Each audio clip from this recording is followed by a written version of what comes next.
महाभारत में हस्तिनापुर नरेश धृतराष्ट्र ने रंगभूमि का आयोजन किया, जिसमें हस्तिनापुरवासी और सभी गुरु वहां पर उपस्थित थे और हर राजकुमार को अपना युद्ध कौशल बताना था।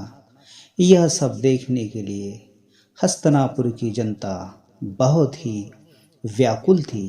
तभी सबसे पहले अर्जुन महाराज को प्रणाम करते हैं और अपनी धनुर्विद्या का प्रदर्शन करने के लिए रंगभूमि में आते हैं और रंगभूमि में आकर वह प्रणाम करते हैं और गुरु द्रोणाचार्य उन्हें आशीर्वाद देते हैं और तभी कहते हैं, हे अर्जुन, वायु अस्त्र का प्रयोग करो। बतलाओ वायु अस्त्र किस तरह से चलाया जाता है।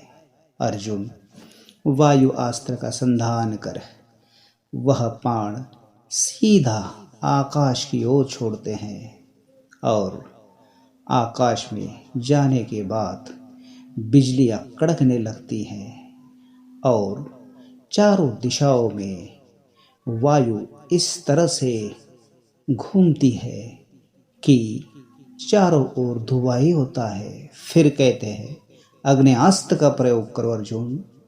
अर्जुन अग्निअस्त्र का संधान करना शुरू करते हैं और बाण को सीधा आकाश की ओर भेजते हैं।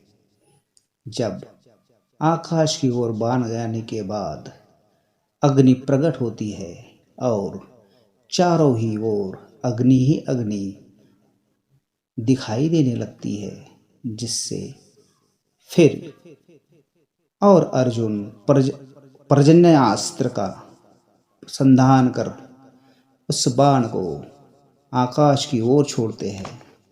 पर्जन्यास्त्र की वजह से बादलों में घर्षण पैदा होता है और बादलों से भयंकर वर्षा होना शुरू हो जाती है।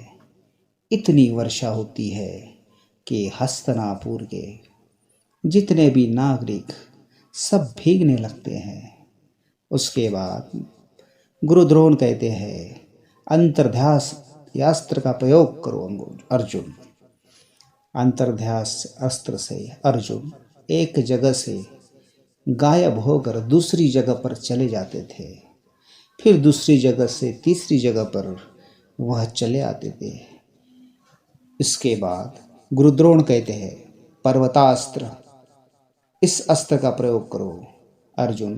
पर्वतास्त्र का संधान कर आकाश की ओर बाण छोड़ते हैं और आकाश में से एक महाभयंकर पर्वत रंगभूमि की ओर आता है और यह सब देख हस्तिनापुर निवासी झूम उठते हैं और अर्जुन की जय जयकार करने लगते हैं। तभी गुरु द्रोण आते हैं और कहते हैं कि आज मैं हस्तिनापुर में ये घोषणा करने जा रहा हूँ कि आज अर्जुन जैसा कोई धनुर्धर नहीं है।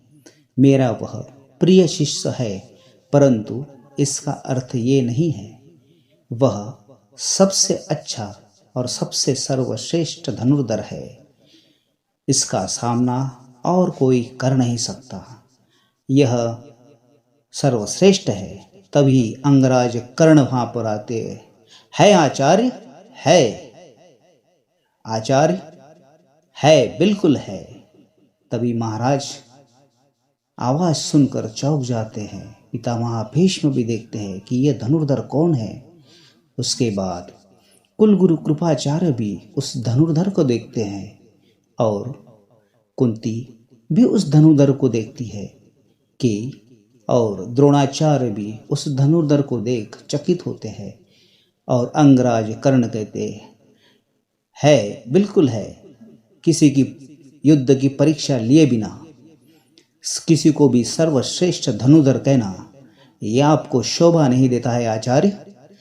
मैं अर्जुन के सभी गुणों में से एक गुण मेरे पास नहीं है और वो ये है कि मैं आपका शिष्य नहीं हूँ। यदि मैं आपका शिष्य होता तो आप तो पहले मेरा अंगूठा ही कटवा लेते। तो तभी ही वहां पर गुरु द्रोणाचार्य यह कहते हैं, हे धनुर्धर, मुझ उस अंगूठे में हस्तिनापुर की ओर आने वाले बाण दिखाई दे रहे थे जो हस्तिनापुर का विनाश कर सकते थे, इसीलिए ऐसा किया। तभी कर्ण कहता है, ये इसके ही वजह से मेरा तो अंगूठा बच गया, इसलिए मैं पूरी इस सभा में उपस्थित महाराज गुरु द्रोणाचार्य, कृपाचार्य, पितामह भीष्म, गुरु द्रोण और कुलगुरु कृपाचार्य को प्रणाम करता हूँ और मैं आपके शिष्य अर्जुन को भरी रंगभूमि में युद्ध के लिए ललकारता हूँ। फिर हस्तिनापुर ये स्वयं निर्णय ले कि सबसे सर्वश्रेष्ठ धनुर्धर कौन है। हे द्रोणाचार्य, क्या आप अपने शिष्य को मेरे साथ युद्ध करने की आज्ञा नहीं दे सकते? क्योंकि हस्तिनापुर तो मेरे लिए सदैव आदरणीय है और आदरणीय ही रहेगा। तभी अंगराज कर्ण अपने धनुष पर अपने तुणीर में से एक बाण निकालते हैं और बाण का संधान करते हैं और बाण का संधान कर उस बाण को सीधा आकाश की ओर तीव्र गति से उसे छोड़ते हैं। वह बाण इतना दिव्य होता है कि आकाश में वह बाण जाकर स्वर्गलोक से एक पुष्पों की माला वहां से प्रकट होती है और वह पुष्प की माला धीरे धीरे आगे बढ़ते हुए महाराज धृतराष्ट्र के गले में आ गिरती है। तभी महाराज धृतराष्ट्र कहते हैं कि ये इस माला से तो परशुराम जी की सुगंध आ रही है। हे विदुर, ऐसा धनुर्धर कौन है? विदुर कहते हैं, हे महाराज, यदि प्रतियोगिता निश्चित हो गई तो कुलगुरु कृपाचार्य ये स्वयं ही बता देंगे। यह देख गुरु द्रोणाचार्य भी बड़े ही अजरज में गिर जाते हैं। उसके बाद पितामह भीष्म भी यह बाण देखकर चिंता में गिर जाते हैं। कुलगुरु कृपाचार्य भी सोचते ही रह जाते हैं कि आखिर यह धनुर्धर कौन है। तभी अंगराज कर्ण कहते हैं, हे आचार्य, किस सोच में पड़ गए हैं? क्या आप अर्जुन के साथ में मेरा द्वंद्व युद्ध करने के लिए उन्हें आज्ञा नहीं दे सकते हैं? देखिए, मेरे पास धनुष भी है और तुणीर में वाण भी। हे आचार्य, मैं फिर कह रहा हूं कि मैं इस भरी रंगभूमि में आपके शिष्य अर्जुन को युद्ध के लिए आमंत्रित करता हूं। मुझसे युद्ध करे और सर्वश्रेष्ठ धनुर्धर होने का निर्णय हस्तिनापुर और हस्तिनापुर की जनता की ओर छोड़ देते हैं। यह कहकर अर्जुन बहुत ही आग बबूला हो जाता है और कहता है, हे गुरुदेव, यदि आपकी आज्ञा हो तो मैं इस असभ्य धनुर्धर की अपनी बाणों से जीवा बांध दूं। तभी कुलगुरु वहां आते, अर्जुन, अपनी मर्यादा को ना लांघो, इसलिए कुछ ना कहो। और अर्जुन क्षमा मांगता है, हे कुलगुरु, क्षमा चाहता हूँ। और अर्जुन शांत हो जाता है। तभी कुलगुरु कहते हैं, हे धनुर्धर, आगे आओ, आगे आओ धनुर्धर। अंगराज कर्ण आगे आते हैं और आगे आने के बाद में गुरु द्रोण की ओर देखते हैं। हे अंगराज, तुमने युद्ध के लिए ललकारा है, मैं उसका परिचय तुम्हें देना चाहता हूँ। ये चंद्रवंशी पांडु का पुत्र अर्जुन है, जिसकी माता कुंती है और जिसके गुरु द्रोणाचार्य है। यह इसका परिचय है।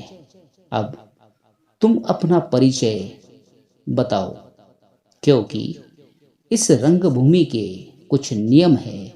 वह नियम पूरे होने के बाद ही तुम अर्जुन को युद्ध के लिए ललकार सकते हो। कर्ण कहता है, ये धनुष मेरी पहचान है और ये बाण मेरा पराक्रम। यह बात बताकर कुलगुरु कृपाचार्य कहते हैं, हाँ, धनुष और बाण से तो युद्ध भूमि में काम चल सकता है धनुधर, परंतु रंगभूमि के नियम तो नियम ही है। कोई राजा या राजकुमार ही किसी राजा या राजकुमार को द्वंद्व युद्ध के लिए ललकार सकता है। यह बात सुन अंगराज कर्ण भी थोड़ा रुक जाते हैं और सोचने लगते हैं कि आखिर भला मेरा क्या परिचय है। माता ने मुझे त्याग दिया था। तभी माता कुंती उस धनुर्धर की ओर देखती है और जैसे ही उसे कवच और कुंडल दिखते हैं, तभी माता समझ जाती है कि यह मेरा ज्येष्ठ पुत्र है। वो कवच और कुंडल देख अजरज में गिर जाती है और मेरे ही पुत्र को आज युद्ध की चुनौती दे रहा है। यह पुत्र जो लोक लाज की वजह से मैंने गंगा में बहा दिया था, वह यही कर्ण है। और कुंती यह सब देख मूर्छित हो जाती है। तभी दुर्योधन वहां से उठता है और कहता है, हे कुलगुरु, सूर्य अपनी स्वयं पहचान है और चंद्रमा अपनी स्वयं। मैं तो कभी ये भी नहीं सोच सकता था कि हस्तिनापुर में आने वाले इस कोई भी योद्धा को इस तरह से कोई अपमानित करेगा। ये अवश्य ही वीर पुत्र है। इस धनुर्धर को अवश्य ही कोई वीर शेरनी माता ने जन्म दिया है। हे कुलगुरु कृपाचार्य, यह आपको शोभा नहीं देता कि किसी योद्धा का इस तरह से अपमान किया जाए। तभी दुर्योधन वहां आता है और कहता है, यदि आपके नियम के अनुसार राजा या कोई राजकुमार ही अर्जुन को ललकार सकता है तो यही सही। आज मैं उन अधिकारों का प्रयोग करूंगा जो मेरे पिताजी ने मुझे दिए हैं, जिसके पितामह साक्षी है। मैं उन अधिकारों का आज अवश्य प्रयोग करूंगा। अंग देश मेरे अधीन आता है, इसलिए मैं अंग देश जो है वह इस धनुर्धर को देता हूं। तभी दुर्योधन बड़े ही विनम्र से कहता है कि यह आखिर पितामह भी सोचते हैं कि आखिर ये क्या कर रहा है। तभी कहते हैं, हे धनुर्धर, तुम्हारा नाम बताओ। और वह धनुर्धर कहता है, मेरा नाम कर्ण है। और तभी दुर्योधन ये कहता है, अंग देश का राज मैं आज से तुम्हें देता हूं। और तब से ही अंगराज कर्ण पहचाने जाते हैं। तभी अंगराज कर्ण कहते हैं, हे मित्र दुर्योधन, सूरज भले ही पश्चिम से उग जाए, हवा श्वास लेना भी छोड़ दे, रात दिन हो जाए या दिन रात, परंतु आज से मेरा धनुष तुम्हारे लिए दुर्योधन, मेरे बाण तुम्हारे लिए और मेरे प्राण भी तुम्हारे लिए। आज से मैं तुम्हें समर्पित करता हूँ मित्र। यह कहकर अंगराज कर्ण एक मित्रता का प्रतीक बनते हैं और उस मित्रता को निभाने के लिए प्रतिज्ञाबद्ध होते हैं। तभी दुर्योधन भी वहाँ उपस्थित होने वाले सभी लोगों को कहता है कि हे कुलगुरु कृपाचार्य, मेरे मित्र कर्ण को राज्याभिषेक की तैयारी करो। और इस प्रकार दुर्योधन ने अंगराज कर्ण को अंग देश का राजा बनाया और तब से ही कर्ण को अंगराज कर्ण कहते हैं। दोस्तों, यदि आपको हमारा चैनल अच्छा लगता है तो प्लीज़ लाइक एंड सब्सक्राइब कीजिए और फॉलो कीजिए। Thank you so much. Bye bye.